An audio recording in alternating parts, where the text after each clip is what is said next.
Tau Sujatau Bimbadharam Vigata Kunkuma Pankaragam Vaktram Nate Vitilakam Malinam Viharsham Samrambha Bhimam Avimrishtamapeta Pashyestana Vapishucho Pahatau Sujatau Bimbadharam Vigata Kunkuma Pankaragam Vaktram Nate Vitilakam Malinam Viharsham Samrambha Bhimam Avimrishtamapeta Samrambha Bhimam Avimrishtamapeta Pashyestana Vapishucho Pahatau Sujatau Bimbadharam Vigata Kunkuma Pankaragam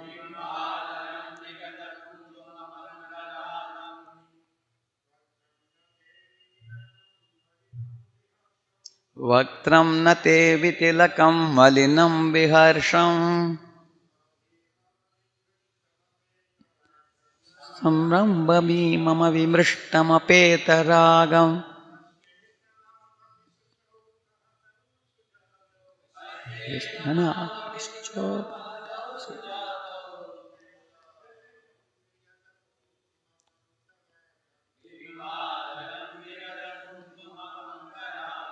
Matajis Vaktram face na never te your Vitilakam without being decorated Malinam unclean Viharsham morose Samrambha with anger Bhimam dangerous Avimrishtam without luster Apetaragam without affection Pashye I have seen Stanau your breasts Api also Shucha upahatau wet because of your tears Sujatau Shucha upahatau wet because of your tears Sujatau so nice Bimba adharam red lips Vigata without Kunkumapanka saffron Ragam color. Translation and purport by His Divine Grace A.C. Bhaktivedanta Swami Srila Prabhupada ki. My dear wife, until this day I have never seen your face without tilaka decorations, nor have I seen you so morose and without luster or affection.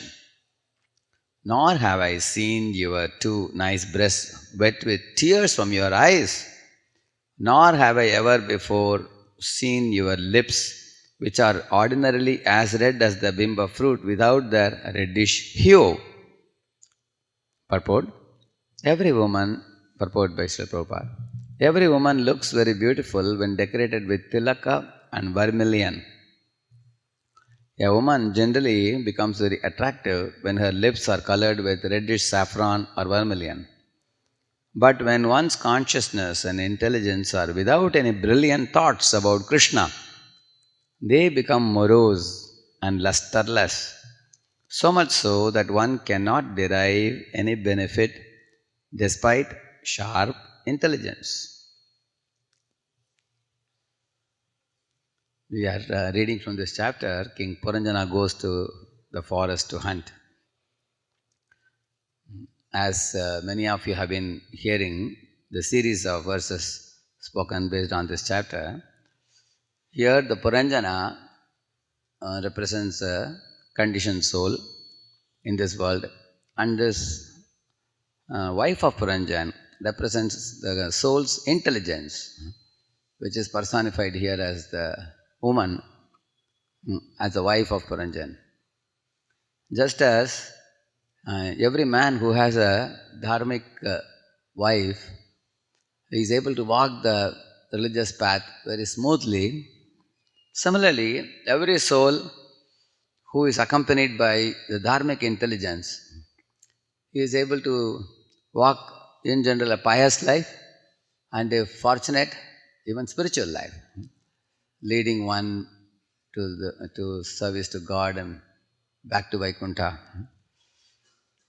On the other hand, if one has a wife who is uh, materially afflicted, or who is greedy, who is unclean, who is adharmic, who is unchaste, and who is money-minded, who has no respect for the husband, uh, or she has some paramour attraction and things like that, then a man's life becomes ruined completely. Just like Prabhupada says in the Bhagavatam 10th canto, one of the explanations, sometimes in the sky, your lightning goes from one cloud to another cloud. Like that, it just jumps. Similarly, if a woman is not loyally devoted to her husband and she is attracted to somebody else, then she is like that lightning which goes from one cloud to another. And the husband is compared to cloud because the cloud is called Jaladhar. He holds the water.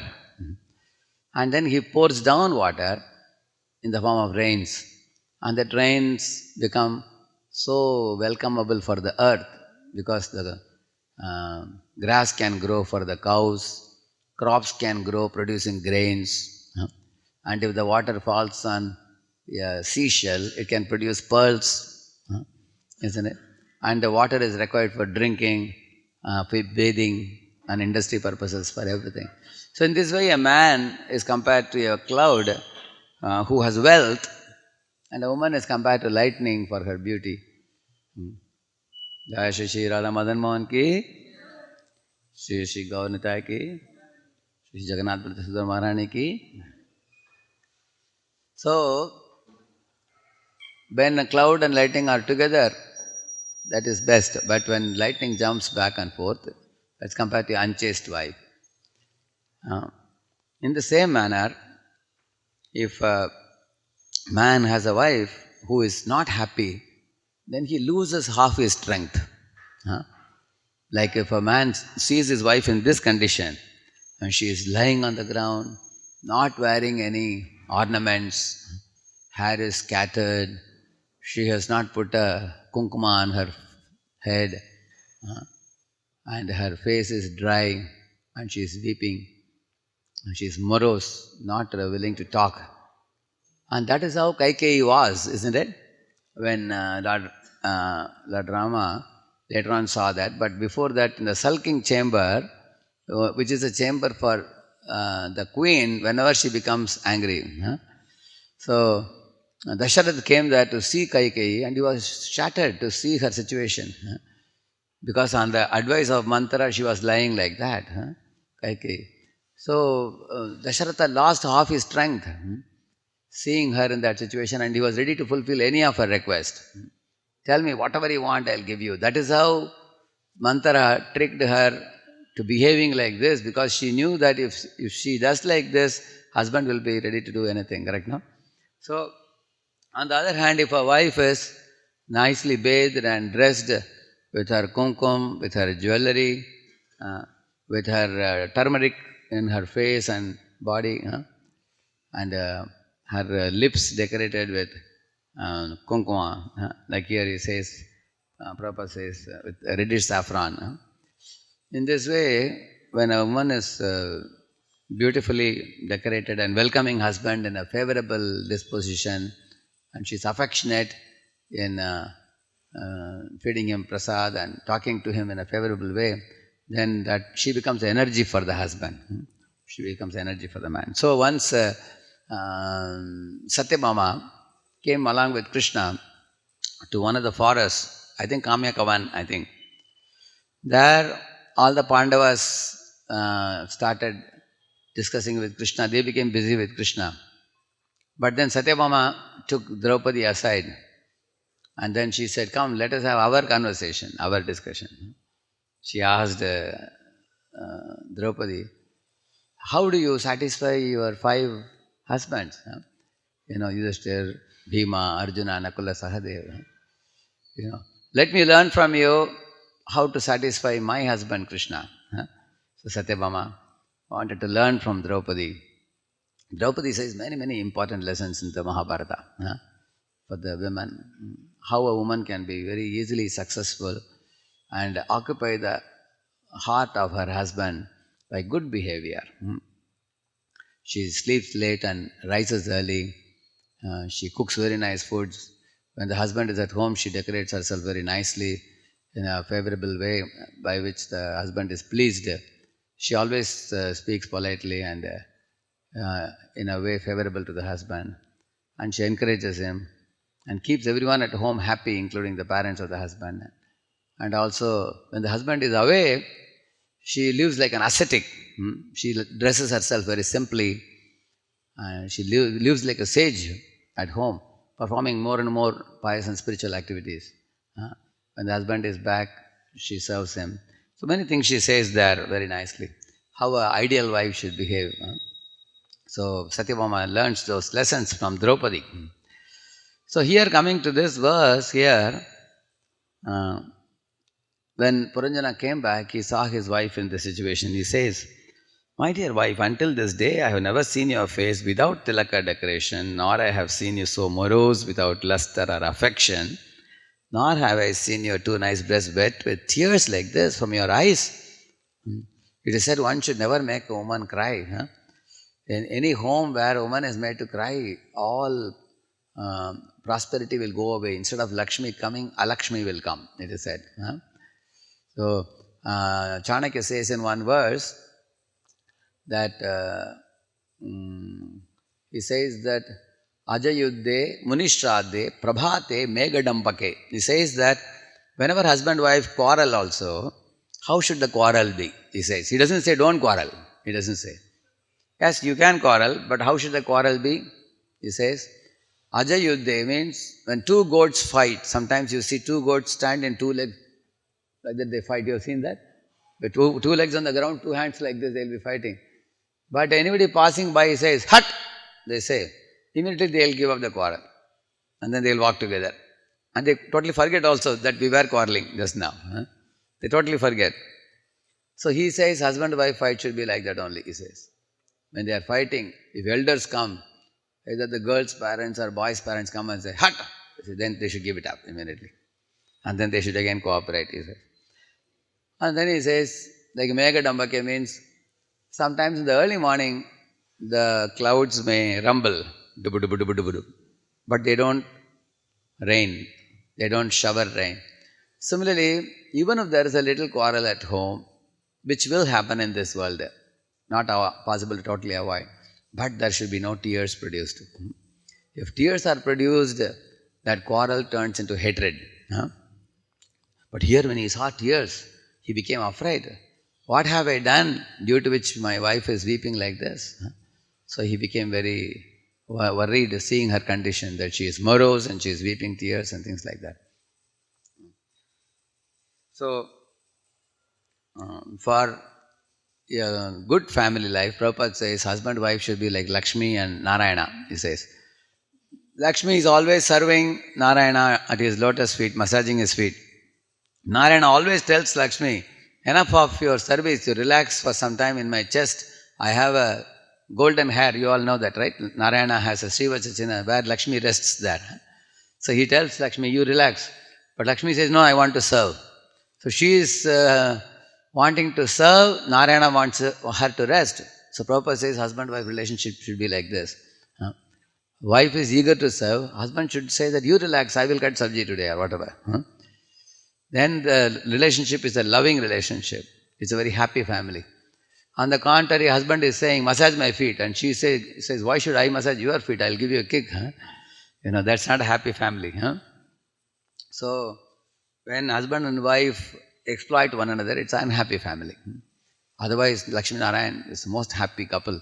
And Lakshmi never gets tired of serving Narayana. She's always amazed by Narayana's good qualities, Prabhupada says. So, these are principles for a proper Dampatya life. But here what we are talking about is the soul accompanied by dharmic intelligence.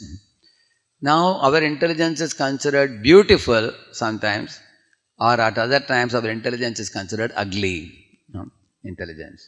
Here in this verse, the intelligence is said to be ugly. Scattered hair, no tilaka on the forehead. Like if a tilaka is not on the forehead, it is considered like a graveyard or something. So, and also she has no, as he says here, that saffron, reddish saffron or vermilion in her lips. She doesn't have. Her face is dry. She is morose. She is not affectionate. This is like ugly intelligence.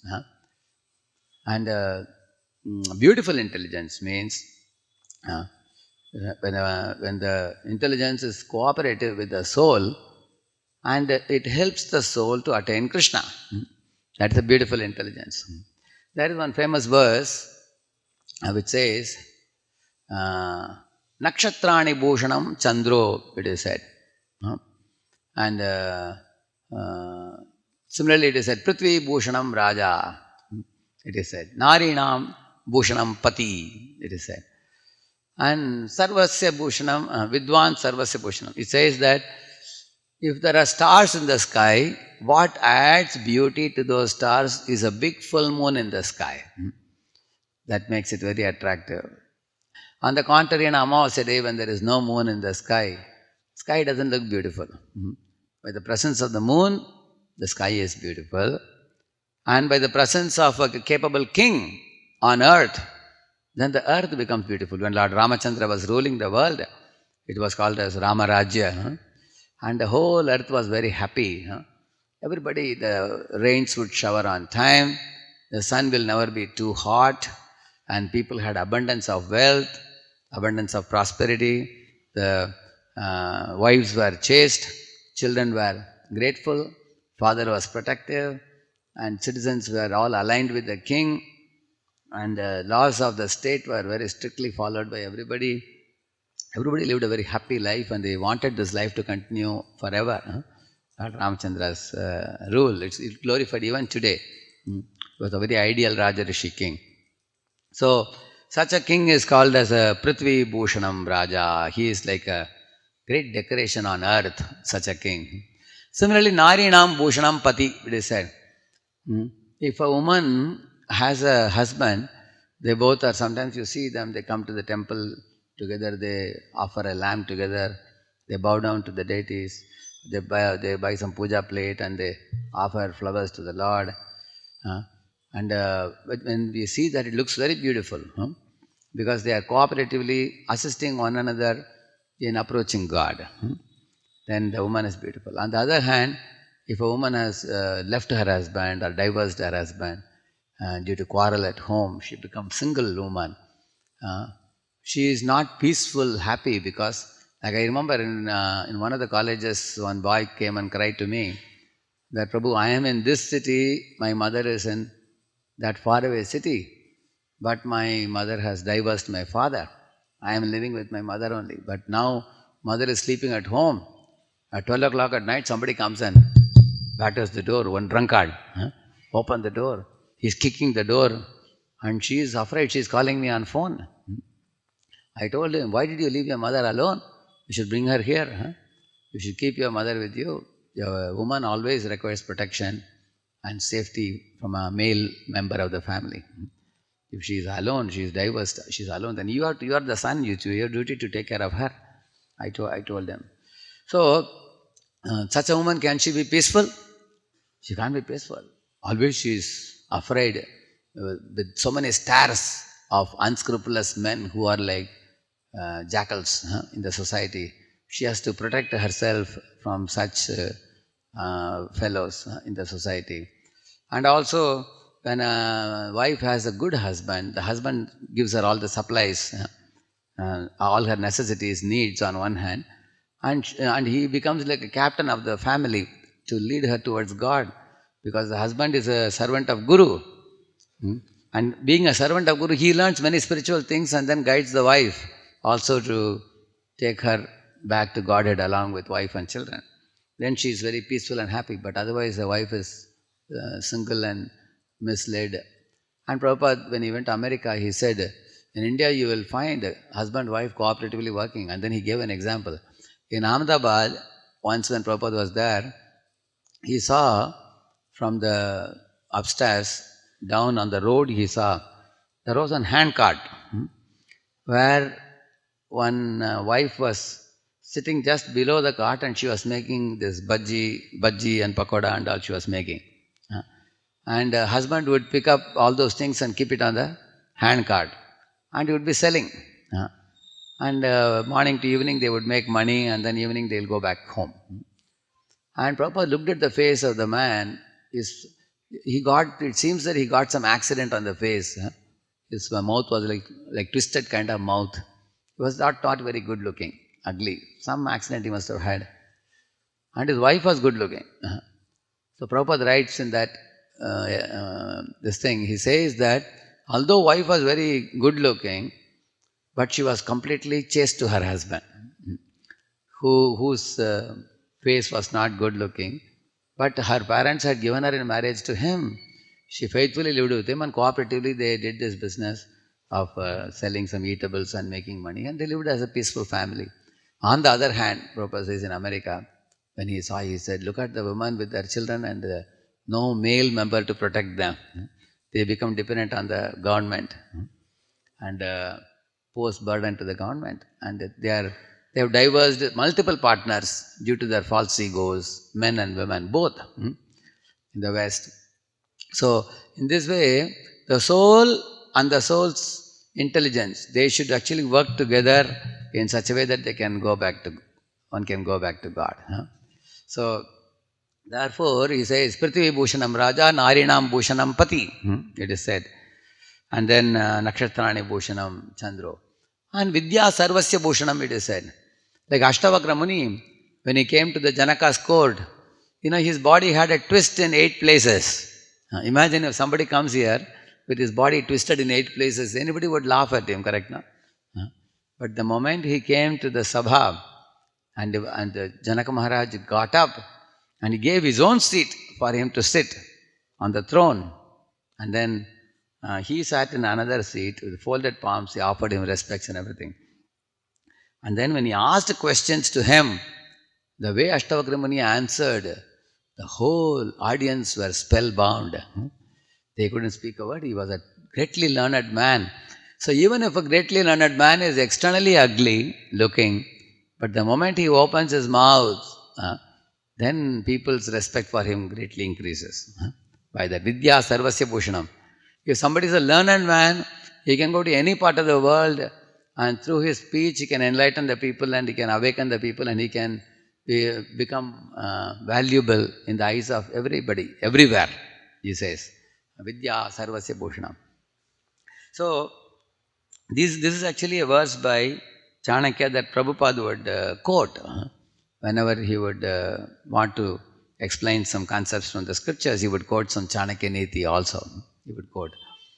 Now, when we talk about beauty, a woman's beauty, which is external beauty, is only skin deep. Below the skin, it's all flesh and bones. There is no beauty. So, whenever we talk of beauty in the scriptures, it is not talking of the skin beauty. Like here, I was telling you, if a wife is cooperatively living with the husband and both of them learn tolerance, patience, humility, and cooperation, then that couple looks beautiful, we said. That means the qualities, not just the external appearance. It is not just the external appearance. Imagine if a woman is very beautiful externally, but she behaves like a demon. Like that she shouts. Else nobody can come near her. So that is not the beauty that Shastras talk about. Shastras are very deep. They don't talk about the superficial beauty. Therefore, whenever the matchmaking is done, whether the woman and the man, are they Asuragan or Devagan and all, they see. Devagan means Satvaguna. Asuragan means Rajoguna. Like, if husband is Devagan, wife is Asuragan, it's all right. Wife is Devagan, husband is Asuragan, it's all right. But both are Asuragan. What will happen? Big fight. It's like two hands coming together. You clap and then sound comes. Then it ends in divorce. That's why the qualities are seen. The qualities, the behavior. When we talk about the beauty, it is not just external beauty. Like mother's affection for a child and child's affection for the mother is a very beautiful sight to see. Like you see the cow and the calf. It is not just the external appearance, it's the quality of that loving exchange that is appreciated by anybody. So, therefore, when we talk about a king also, why a king is beautiful, it is said, because when a king is saintly, when a king is aligned with God, aligned with scriptures, he is humble towards the saintly persons, he is protective of the women and children and old people and the cows and brahmanas and all. He is performing his duty in a very transparent way without any material motivations. Then such a king becomes beautiful. Again, the qualities. It is not talking about external appearance of a king. Or even a brahmana may be ugly looking, but if he is learned, if he is advanced in the wisdom of the Vedas, then he is respected by people. People don't just respect external beauty. It's talking about the qualities.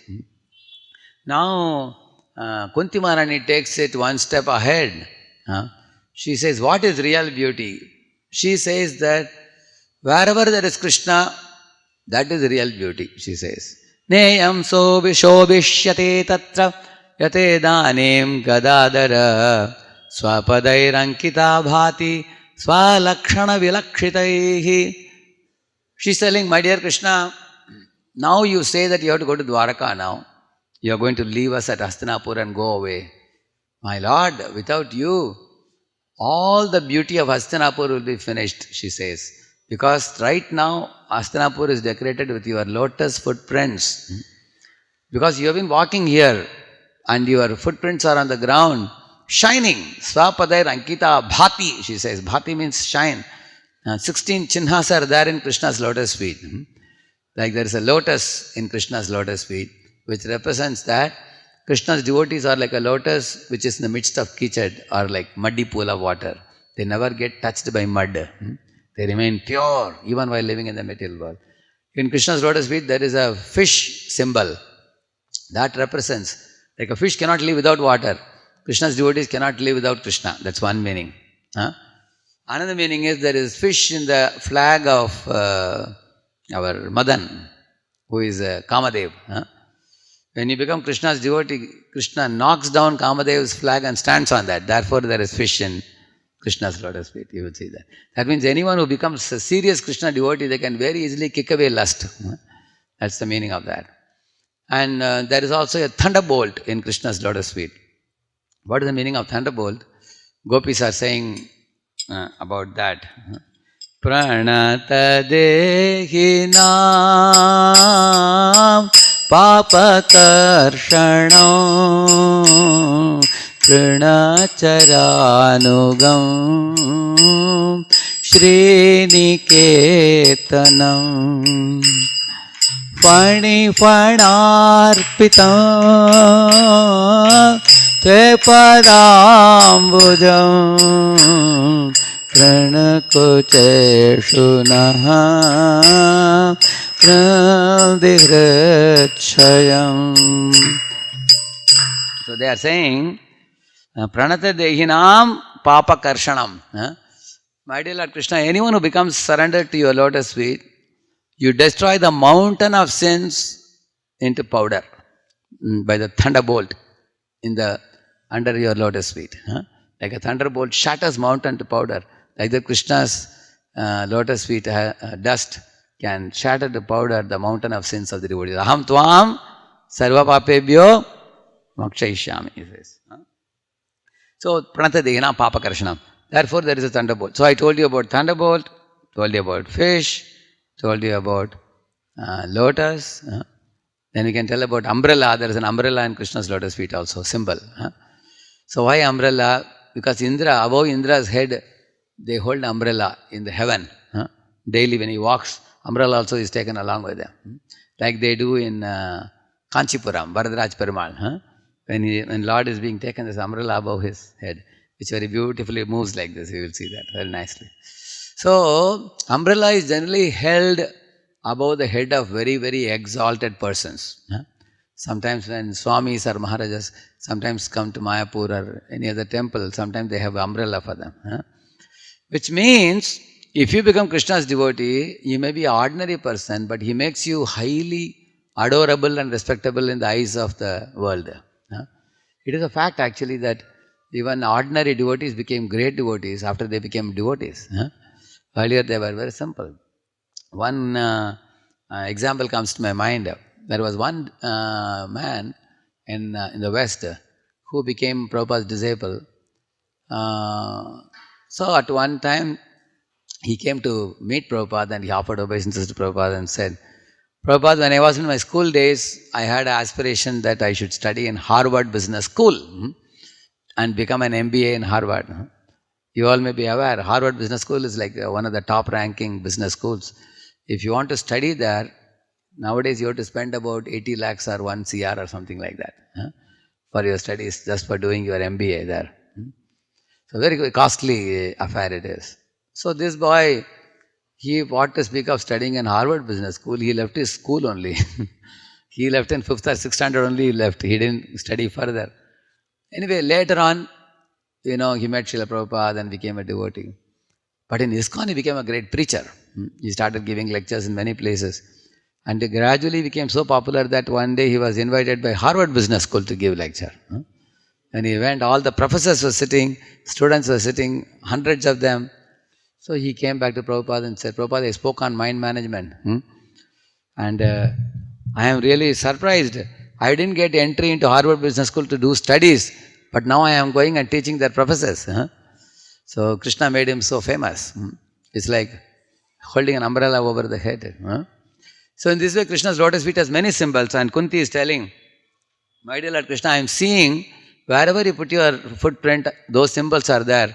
Now you leave Hastinapur and go to Dwaraka, those lotus footprints will not decorate my Hastinapur anymore. She's telling. Kevayam namarupabhyam yadubihi saha pandava bhavato adarshanam jarhi rishikanam yiveshitu. Then Krishna told her, oh aunt, you are worried that I am going away. Your sons are there, Pandavas. They are all virtuous fellows. And in case you want, I can send my son, grandson like Pradyumna, Aniruddha, I can send them. For that she is saying in response, Kevayam namarupabhyam. What is the use of Pandavas and Yadus? Without your presence, they are all like lifeless bodies, she is telling. Lifeless body means what body? Dead body. Decent way of saying lifeless body. Kevayam namarupabhyam yadubihi saha pandava bhavato adarshanam jarhi rishikanam iveshitu. In a body, if life goes away, our hands, legs, eyes, ears, nose, mouth, all these are rendered good for nothing, null and void. They can't do any activity, correct, no? When a dead body lift the hand or leg, they can't do anything. My sons, Pandavas, and your Yadus, they all are like limbs of a body which are dead. They can't do anything. When you come in their midst, then you give them life, she is telling.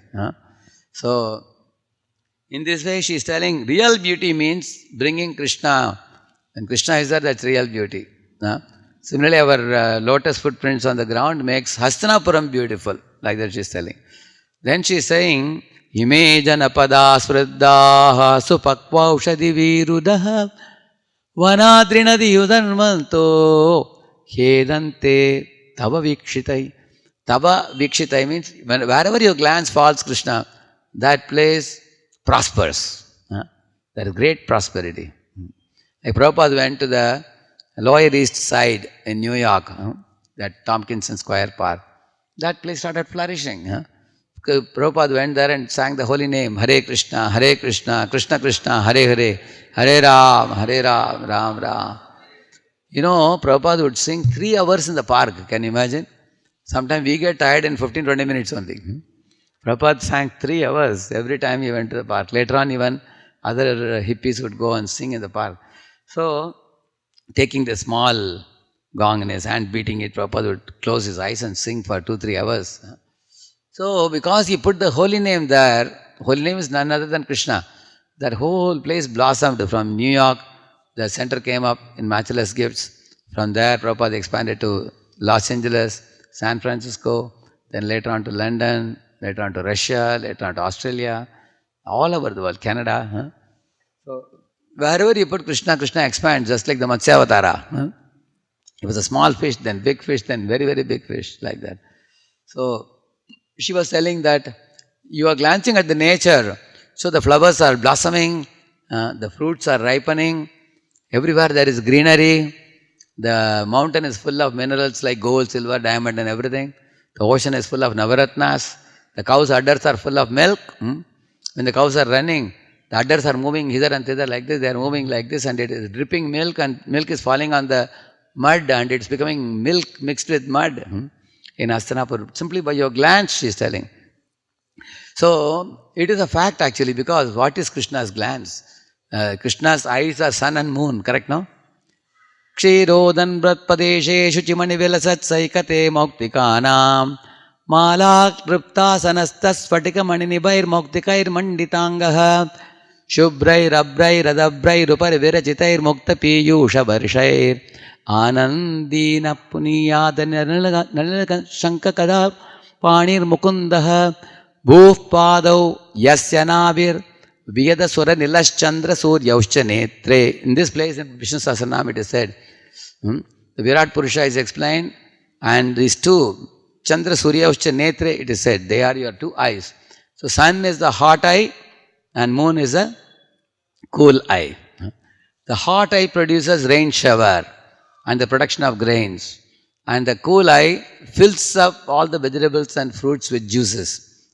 6 types of juices: salt, sour, sweet, salt, sour, pungent, astringent, bitter. 6 types of taste. Moon is only filling up all the vegetables and fruits. So sun is producing the things and moon is filling up with juice. So it's Krishna's two eyes only making the nature so beautiful. Maya Adhyakshena Prakriti, Krishna says in 9.10. Like that. So she's telling, just see how important your presence is. Without you, the nature will be dried up like a desert. When you glance in the nature, everything flourishes.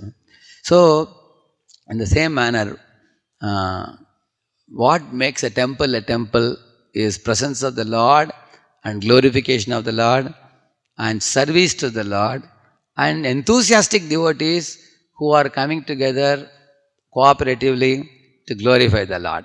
Lord says that Yatra Gayanti Madbhakta Tatta Tisthami Narada. He says, Narada, I am present where devotees come together to praise me, remember my pastimes, worship me, serve me, and propagate my consciousness to the people of the world. That is the place I reside. Lord says that. So, it's like if where Krishna is not present, it is like a body without life, or it's like a face without eyes. It's like that, Kunti is telling very beautifully. So, now in the same manner, our ISKCON is very beautiful with Prabhupada in the center. Correct, no? If Prabhupada is not kept in the center, if our false ego comes in the center and we all have tussles with one another, I am great and you are great, who will have the control? You will control or I will control?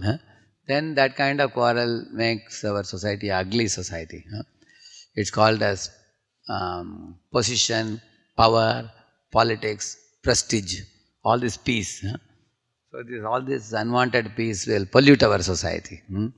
On the other hand, keeping Prabhupada's instructions in the center and faithfully executing it, Prabhupada wanted us to do Harinam Sankirtan, book distribution, prasadam distribution, preaching, and donor cultivation, and cultivating big leaders of the society.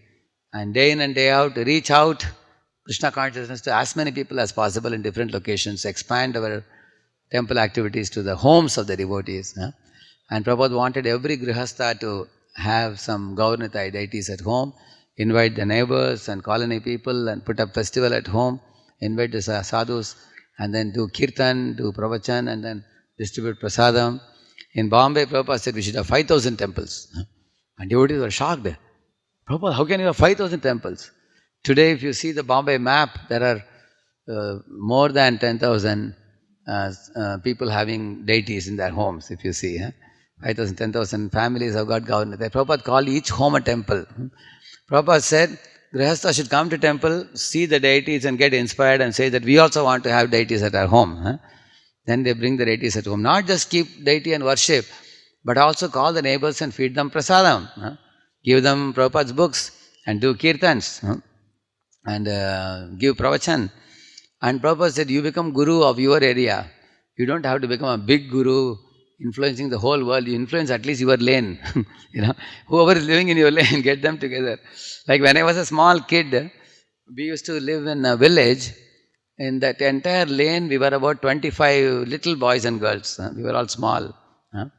We were in 2nd, 3rd, 4th standard. So at the end of the lane, there was one Kumbhakona Tayar, one old man who was probably around 75 or 80. But he was still healthy in those days. He used to have a long beard. He looked like Vedavyas. Big beard and long flowing hair, Vaishnava, Tilak. So every evening after playing games for a couple of hours, then 6 o'clock or 6:30 we will go to his place and he will tell pastimes from Ramayana, Mahabharata. Daily it would be. And very, very amazingly he will narrate that. So now he was like a guru of the entire lane. Because he's speaking the glories of the Lord. Without much effort, he would get audience to come and sit. The whole lane would go. Children will be sitting in the front and little elders also will sit behind him. In this way, Prabhupada wanted every brahmachari, every grihastha devotee to, in their own places, lead the society based on his books, based on the commentaries that Prabhupada has written, based on Bhagavad Gita, Bhagavatam. Then that whole lane becomes beautiful, houses become beautiful, hearts of the people become beautiful. That is real beauty. Because they develop Vaishnava qualities by that. Everybody is ringing the bell and bowing down. So, when I was in Nigdi, in Pune, outskirts of Pune, few years I was there, 2-3 years. Then Vrindavan Prabhu used to come for giving lectures in Marathi. I would give in English. We saw within 3-4 years, almost like 10-15 families in the same lane took Gaurnitai deities at home. Morning you will see everybody will be blowing conch shell. You can hear multiple conch shell blows in the same lane in the early morning. So in this way, we can transform the world into a spiritual abode by bringing Krishna in the center. That is actually the art of making any place beautiful. Any place or person becomes beautiful. There is one shloka in Nectar of Devotion which says, there are some very low-born people in some Pradesh, it is mentioned, mountain area, like tribal kind of people. Some people, they are not very, learned, But those people, when they became Vaishnavas, one group of those people, then they used to have blackish bodies and they were wearing tilak and they looked so attractive. Although they were not educated, they were not learned, they were not chanting great Vedic chant or anything like that. But because they simply became Vaishnavas, early morning they would get up and take a bath and wear tilak. They appear to be far superior to Brahmanas also, because they were chanting and dancing and worshipping the Lord. So that's why according to Bhagavatam, even a Chandala becomes beautiful if he chants the holy name. Viprad Vishad Gunayutat Aravindanabha Padaravinda Vimukhat Shvapacham Varishtham Manye Tadarpita Mano Vachane Hitartha Pranam Punati Sakulam Natu Bhurimanaha. A Brahmana who is not a devotee cannot deliver anybody in his family. On the other hand, even if a dog-eater's family born man, if he meets the devotees and starts wearing tilak and wearing kantimala, chanting holy name and becomes a pure devotee, he can deliver all members of his family, he says. Pranam punati sakulam natubori manaha, he says. So there are many verses in Bhagavatam like this. There are amazing verses. There is one more verse that comes to my mind. Yadyad bhuta krama parayana shila shiksha triyang jana kimu api shuddharanaye. What is that verse? Te vai vidantyati taranti cha deva mayam stri shudra huna shabara api papa jivaha yadyad bhuta krama parayana shila shiksha triyang jana kimu api shuddharanaye. Shruta means to hear, dharana means to hold. If somebody is able to hear the wisdom of the Vaishnava philosophy, and if you hold it in your mind, very soon you will get so purified that yad buddha kramaparayana shila shiksha, you will immediately accept a mentor. And that mentor will guide you how to chant the holy name, how to worship the deities, and how to deal with devotees and everything. Quickly you will find the devotee will start wearing tilak and kantimala, chanting holy name, wearing dhoti kurta, wearing saris, and beating mridangam, doing kirtan. They will become happily situated. Who? He's saying, Sri Shudra Huna Shabara Abhipapa Jiva. Now women often have anxieties in raising children, in the household chores and everything. But if they hear about this, besides their busy schedule of household chores, they will be able to take out time for God. Similarly, those who are Shudras, they may not go to a Gurukula and learn about God so much. But if they become Vaishnavas, they become better than Brahmanas also. Even Shabara and even all the Papa Jivas is telling. And they all can become Tevai Vidanti Atitaranti Jadeva Maya. They can go beyond this material world back to Vaikuntha. So anybody can become a devotee. That's the whole point. So in this way, everybody become. Prahlad is a 5-year-old child. He became beautiful because he carried Lord in his heart always. Always he was chanting the holy name. The whole world talks about Prahlad because although he is a small child, 5-year-old child, because of being a devotee. Bali Maharaj is born in a demon family also. But by bowing down to Lord and doing Atma Nivedanam, he became beautiful. Adored by even great Vaishnavas. We can see that. What to speak of such humans, even animals, those who are in animal bodies like Hanuman or Jatayu, you can see that. Or even the small squirrel who assisted Lord Rama in his service. He would not have become noticed by anybody if he did not serve Lord Rama. By serving the great, you also become great. By serving the fallen, you become fallen. Therefore, we should choose to serve the great and seek the association of the great. So the small squirrel became a world famous hero by serving Lord Rama by putting some stones. You can see that. That is the beauty of that small squirrel. The old Shabari who was in Nasik, how can a 90-year-old woman be considered very important? She may not be so much taken seriously by anybody in society. If somebody is 80-year, 90-year-old, except her son's daughters, isn't it? But Shabari became so prominent in the eyes of all the religious people across the globe. Why? Because she wanted to feed Lord Rama with some tasty fruits. That small service she did. And she became very, very popular. So by feeding that bear to Lord Rama, who came there to accept from her. So in this way, one very important concluding point I will make here. Nowadays, many boys, girls are feeling inferiority complex because of the heavy competition in society by making unhealthy comparisons with their peers. They feel that this fellow has cracked IIT JEE, that fellow has cracked the CAT, I am still a rat. They feel like that. Everybody is going high, what will happen to me? So we have to tell those people that even apparently insignificant people have become very prominent and famous in the scriptures, like I told you, the squirrel and Shabari and all. Because one connects with the Lord, then Lord recognizes even a little person also. His Holiness Radha Govind Maharaj came to Pune in 2004. We were holding a national youth festival. So in that he spoke one striking point which I cannot forget. Everybody clapped hands for this. Maharaj, in Hindi he said, I will repeat it as it is in Hindi. Maharaj said, कितने लोग बड़े बड़े computer company में काम करते हैं? आप लोग बोलो, he said. आपके बॉस के हाथ में एक तुलसी दे दिया, क्या वो तृप्त हो जाएगा वो? लेकिन भगवान के श्री चरण में एक तुलसी डालो, भगवान तृप्त हो जाते हैं. He said. You understand now what he says? He says that if you are working in an IT company, can you give one tulasi leaf in the hand of your team lead and say that be satisfied? Will he be satisfied? He will say, here is the door, get out. He will say, He will put you on bench and give you a pink slip and throw you out of the door. Whereas he said, Lord Krishna is such a personality. When he was kept in a taraju and all the jewelry were put, Rukmini came and put one tulasi. Immediately Krishna was satisfied with that. So Maharaj was telling, in this world you cannot satisfy anybody. He was telling, you cannot satisfy your boss in the company. He will say, kya kiya tumne? You have to do more. Work hard. Bring more results. Similarly, one old man, Maharaj was telling, one old man who became 70 years old, he asked his wife, see, now I am old, now I cannot go out and work anymore. Are you all happy with me?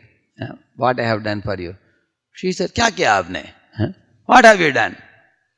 He was shocked. I brought so much money. I helped in finishing the old house, broken house. She said, you only made a repair of the broken house. We wanted you to build a new house, which you couldn't do. So Maharaj was telling that in this world, nobody can be satisfied. But Krishna can be easily satisfied if one becomes Krishna's devotee. So most of the people are crying in this world because they are trying to satisfy human beings. You cannot satisfy humans. Many humans are very greedy. But Lord can be easily satisfied even by a little service. He says, Patram pushpam phalam toyam yo me bhaktya prayachati tadaham bhakti upahritam ashnami prayatatmanah. So, when Sudama Brahmana had taken this chipped rice, he was hiding it. Was he ready to give the Lord? After eating that big plate of prasad from Krishna's hands, he felt ashamed. Oh, after eating this, I cannot give the small thing to him. So Krishna asked, your wife must have sent me some eatable. Have you brought anything? And he was hesitant to say that, no, I didn't bring anything, I brought something. He was like stammering, he could not speak properly. He wanted to give also, at the same time he was ashamed also. So Krishna snatched it from his hands and then opened it and started eating. At that time Krishna quoted one famous verse. Anu api upahritam bhaktair premna bhuryeva me bhavet bhuryapi abhakto upahritam name toshaya kalpate. Oh Sudama, in this world, if my devotee offers me even something very insignificant with love, and that insignificant thing like chipped rice becomes a great offering for me, he said. On the other hand, if a non-devotee offers me even chappan bhog like what Duryodhana offered, isn't it? He says, Name toshaya kalpate. That does not satisfy me, he said. So then Sudama became happy. Although he brought an insignificant offering, Lord Krishna accepted it. So, therefore, when you become a devotee, you will immediately see that great amount of satisfaction fills your heart. Your mind becomes peaceful. You know that Lord is not a cruel Lord. He is not a demanding Lord. He is not a greedy Lord. Lord is happy with whatever best a devotee can offer. Like Sanatana Goswami was offering a tree hole for Lord Madan Mohan to stay there. I am telling about Sanatana Goswami because we also have Madan Mohan here. He kept the Lord in a tree hole wherever there was. That was the only place he gave. And Lord was happy in that. Later on, one businessman came and helped Sanatana to build a big temple called Radha Madan Mohan Temple in Vrindavan. Then the Lord accepted that. Whether you give him a big temple or a small tree hole, as long as you offer your devotion with love, Lord is happy with that. You will see that. So then a devotee becomes beautiful. The real beauty is in the quality of our devotion. The real beauty is in our sincerity, our dedication, our commitment, our sacrifice. Tyagena, shilena, gunena, karmana. Even Chanakya says these 4 things. Yata chaturtam kanakam parikshate. He says, Nigarshana, Chedana, Tapatadana. 4 ways you can test the gold. Nigarshana means by upbraiding gold. Chedana means by cutting with a scissor. Tapa means put it in fire. Tadana means hit with a hammer. 4 ways you can test the gold. Similarly, he says, Tata Purusha Parikshate. How to test a man in this world? You should check the quality of man by 4 things, he says. Tyagena, Shilena, Gunena, Karmana. He says. Tyagena means how much a devotee is sacrificing. How much a devotee is selfless in reaching out Krishna consciousness to others. Tyagena. Shilena means what are the qualities of the devotee. What are Vaishnava qualities? And Tyagena, Shilena, Shila means character. Guna means guna, quality. Shila means character. How does a person deal with the opposite sex? How does a person deal with the money? How does a person deal with the land? And how does a person treat the other living entities? Character. Sacrifice, character, qualities, and activities. Based on these four things, you can assess what a person is. That is what makes a person beautiful. Not just external skin deep beauty. Skin deep beauty is superficial. So in this verse, he saw his wife externally morose and her eyes were shedding tears. She had scattered hair and lying on the ground. In the same manner, sometimes the soul finds the intelligence becoming like this, ugly intelligence. So you compare this to, Arjuna lost his son, correct or not, in the battle. What's his name? Abhimanyu. And Dronacharya did not lose his son, Ashwatthama. So compare these two examples. Dronacharya heard from somebody from Yudhishthir Maharaj, that Ashwatthama died. Immediately he lost hope and he started crying. And then he went into rapt meditation and then he was finished by that. On the other hand, Arjuna actually lost his son. And then he was weeping also. When Krishna came and told Arjuna, see Arjuna, this is no time for weeping. Otherwise the Kaurava army is rooting out all your Pandava soldiers. Come to battle immediately. He took the bow and arrow and fought the battle. You will see that. What do we learn from this? You see, the difference between Arjuna and Dronacharya is, you will see that Dronacharya easily lost his confidence and succumbed to lamentation and moroseness. You can see that. On the other hand, Arjuna, he also lamented, but quickly became duty conscious and committed to his duty. In our life also, many challenges will come, difficulties will come, things will be stagnated, things will not move the way we want it to move. But we have to be like Arjuna or like Dronacharya. We should be like Arjuna. Arjuna took the words of Krishna seriously. So the crying Arjuna became beautiful Arjuna because he followed Krishna. As simple as that. So aligning ourselves with Lord makes us ultimately and truly beautiful. Srila Prabhupada ki. I can take 5 minutes questions. Any comments or questions? Anandamaya Prabhu, can give him the mic. Prabhuji may want to comment, add anything.